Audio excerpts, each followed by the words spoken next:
பரமேஸ்வரா, என் புள்ளைய காப்பாத்துறதுக்காக இந்த நாகராஜன் அனுப்பி வச்சியா? இந்த பையனோட உடம்புல இருந்து விஷத்தை திருப்பி எடுத்திருக்குன்னா இது சாதாரணமான நாகமா இருக்காது. அதீத சக்தி உள்ள அந்த நாகமா தான் இருக்கணும். அது இங்கதான் எங்கேயாவது சுத்திக்கிட்டு இருக்கோம்.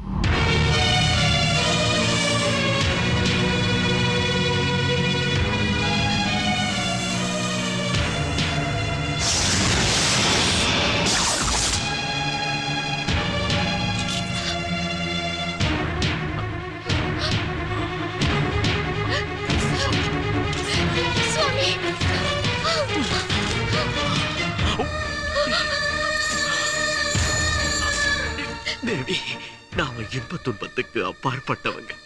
நீ பூலோகத்துல இருக்கிறதால ஒரு சாதாரண பொண்ணு மாதிரி வேதனைப்படுற. நாம நாகலோகத்தை சேர்ந்தவங்கிறத மறந்து போயிட்ட. பௌர்ணமி எப்ப வரும், நீங்க எப்ப வருவீங்கன்னு எதிர்பார்த்துட்டு இருக்கிறேன்னா, இனிமே நீங்க இல்லைன்னா எப்படி வாழ்வேங்க? எப்படி வாழ்வேன்? கொஞ்ச காலம் நான் நாகலோகத்துல இருந்து வரலன்னு நினைச்சுக்க. அதுக்குள்ள நீ ஜோதிலிங்கங்களை தரிசனம் செஞ்சுட்டு பரமேஸ்வரன் கிட்ட இருந்து வரத்தை வாங்கிக்க. நீ செய்ய வேண்டிய முக்கியமான வேலை ஒண்ணு இருக்கு. என் உடலை ஜாக்கிரதையா காப்பாத்து. ஏன்னா என் ஜீவசக்தி என்னோட இந்த உடலை தவிர வேற எந்த நாகத்தோட உடலுக்குள்ளயும் போகாது. நீ இனிமே அந்த மந்திரவாதி பார்வையில படாம கவனமா இருக்கணும். இந்த விஷயம் அந்த மந்திரவாதிக்கு தெரிஞ்சா என் ஆத்மாவை வெளியில எடுக்கிறதுக்கு முயற்சி செய்வான். ஓம் நம சிவாய. ஓம் நம சிவாய.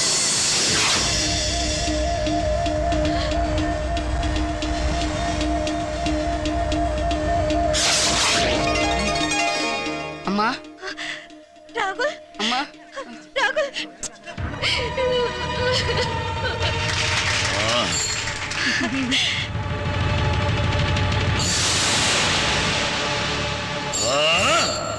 அதோ பார் லக்ஷ்மி, ஜீவசக்தியை பறி கொடுத்த என் புருஷனோட சரீரம். ஜோதிலிங்கங்களை தரிசனம் செஞ்சு என் விரதத்தை பூர்த்தி செஞ்சு அந்த சந்தோஷத்துல என் புருஷனோட ஜீவசக்தி இருக்கிற அந்த பையனை பார்க்கணும்னு போனேன். அவன் தாய் செத்துட்டாங்கிறதும் அவன் அங்க இல்லைங்கிறதும் அங்க போனதும் தான் தெரிஞ்சது. எந்த தாய்க்கு புத்திர சோகம் இருக்கக்கூடாதுன்னு அவங்க மகனை பொழைக்க வச்சோமோ அந்த தாயே இப்ப இல்லைங்கிறப்போ எங்க ஆசீர்வாதத்துல அர்த்தமே இல்ல. என் புருஷனை மறுபடியும் அடையணும்னு நினைக்கிறேன். அதுல ஒண்ணும் தப்பில்லையே. நான் இருக்கிற இந்த ஊர்லயே அவனும் இருக்கான்னு தெரிஞ்சுக்கிட்டு என் சக்தியால அவனை ஏன் இடத்துக்கு வரவழைச்சேன். அம்மா, உன் சக்தியால அவர் எங்க இருக்காருன்னு தெரிஞ்சுக்க முடிஞ்ச உன்னால அவர் உன் பக்தியோட புருஷங்கிற விஷயத்தை மட்டும் தெரிஞ்சுக்க முடியலையா? நான் படுற வேதனையை உன்னால புரிஞ்சுக்க முடியலையாம்மா? லக்ஷ்மி, உன்னால புரிஞ்சுக்க முடியாத விஷயம் ஒண்ணு இருக்கு. அவன் உடம்புல உயிரா இருக்கிறது தெய்வ சக்தி. அந்த சக்தி உன் குடும்ப வாழ்க்கைக்கு உறுதுணையா இருக்க உபயோகப்படாது. உனக்கு நிஜமாவே என் மேல பக்தி இருக்குன்னு சொன்னா ஒரு பக்த கிட்ட தெய்வம் கையெடுத்து கும்பிட்டு வேண்டிக்கிற விசித்திரமான நிலைமையை மட்டும் ஏற்படுத்திடாது. அம்மா, இனிமே நீ உன் புருஷனை மறந்துடு. அம்மா, சக்தியோட சொரூபமா இருக்கிற உனக்கு சொல்ற அளவுக்கு எனக்கு அருகதல்ல. அவருக்குள்ள இருக்கிறது தெய்வ சக்தியா இருந்தா அதை எடுத்துக்கிட்டு மானிட சக்தி அவர் உடம்புக்குள்ள திரும்ப அனுப்பிடலாம் இல்லையா? சொல்லுமா. லக்ஷ்மி, என் சக்தியால என் புருஷன் உயிரை எடுத்துக்க முடியுமே தவிர உன் புருஷன் உயிரை என்னால திருப்பி தர முடியாது. என் மஞ்சள் குங்குமத்தை காப்பாற்ற வேண்டிய நீயே அதை அழிக்கிறேன்னு சொன்னா நான் யார்கிட்ட போய் முறையிடுறது? உன் மஞ்சள் குங்குமம் போயிடும் நீ இவ்வளவு வேதனைப்படுறியே, அப்ப நான் பட்ட சிரமமும் தவமும் வீணா போயிடுச்சுன்னா நான் யார்கிட்ட போய் முறையிடுறது? அம்மா, கொஞ்சம் நல்லா யோசிச்சு பாரு. அன்னைக்கு நீ உன்னோட உயிரை தியாகம் செஞ்சு அந்த பையனை காப்பாத்துறேன்னு சொன்னியே, அது நடந்திருந்ததுன்னா ஜோதிலிங்க தரிசனம் ஆயிருக்குமா? உன் புருஷனை தேடி வர முடிஞ்சிருக்குமா? ராகுலோட இயற்கையான மரணத்துக்கு முன்னாடி அவரை கொல்லக்கூடாதுன்னு சொன்னாரு உன் புருஷன். அவருக்கு கொடுத்த வாக்க காப்பாத்தாம என் புருஷனை கொல்ல போறேங்கிற நீ அன்னைக்கு செஞ்ச தியாகம் இன்னைக்கு எதுக்குமா சுயநலமா மாறிடுச்சு? சுயநலம் மனுஷங்களோட புத்தி, தியாகம் தெய்வத்தோட சக்தி. நாகம்மா, என் புருஷனை கொல்லணும்னு நினைச்சா முதல்ல என்ன கொல்லு. நீ உன் புருஷனை அடையணுமா இல்ல உன் பக்தையை கொல்லணுமா? அதுவும் இஷ்டம்.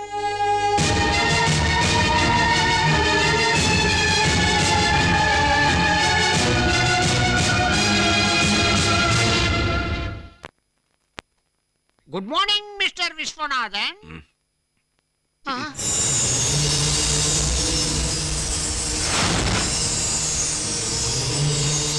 என்னாச்சு உனக்கு? அப்பா, விஸ்வநாதன் சார், இந்த கூமுட்ட கோவிந்தம் பையல நீங்க கொஞ்சம் கூட நம்ப கூடாது.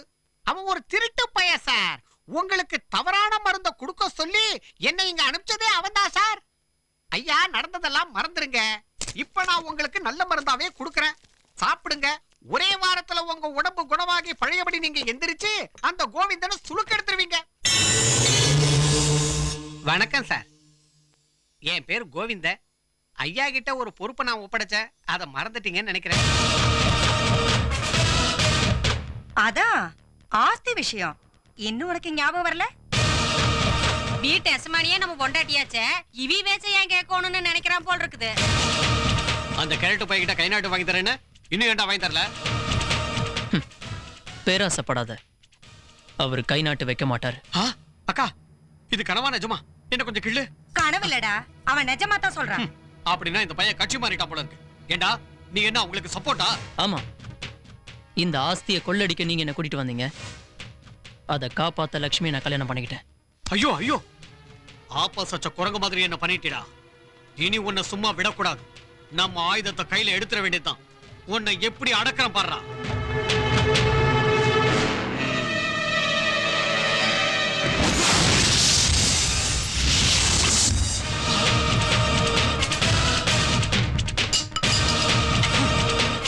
டேய் ராகுல், இன்னைக்கு கெட்டி புள்ள தூக்கி கீழே வீசி இருக்கன்னா நாளைக்கு எங்களை கம்பெடுத்து அடிச்சாலும் அடிப்படா. உன்னை முளையிலேயே கிள்ளி எரிஞ்சிடுற.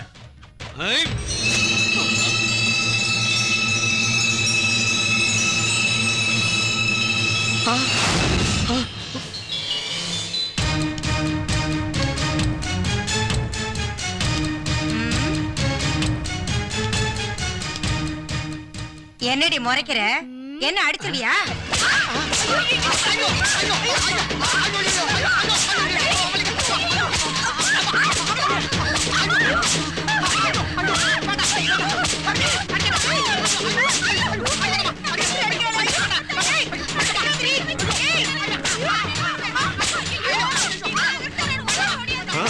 அடி போடு, அடிச்சு கொல்லுமா, அப்படி போடு.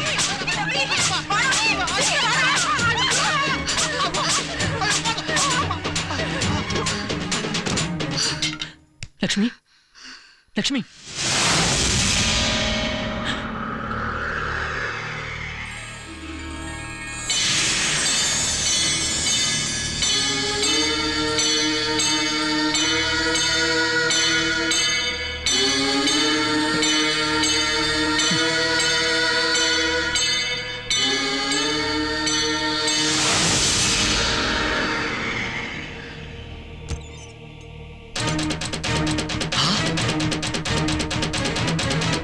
மாமா, என்ன வர சொல்லி எங்க வக்கீல் ஃபோன் பண்ணாரு.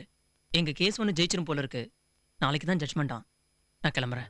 அப்போ கோர்ட் செலவுக்கு பணம் தேவையில்லை, எல்லாத்தையும் வக்கீலே பாத்துக்கிறேன்ட்டாரு. கேஸ்ல ஜெயிச்சதுக்கு அப்புறம் கொடுங்கன்னு அவர் சொல்லிட்டாரு. நான் உடனே கிளம்பணும். லக்ஷ்மி கிட்ட சொல்லிட்டேன்.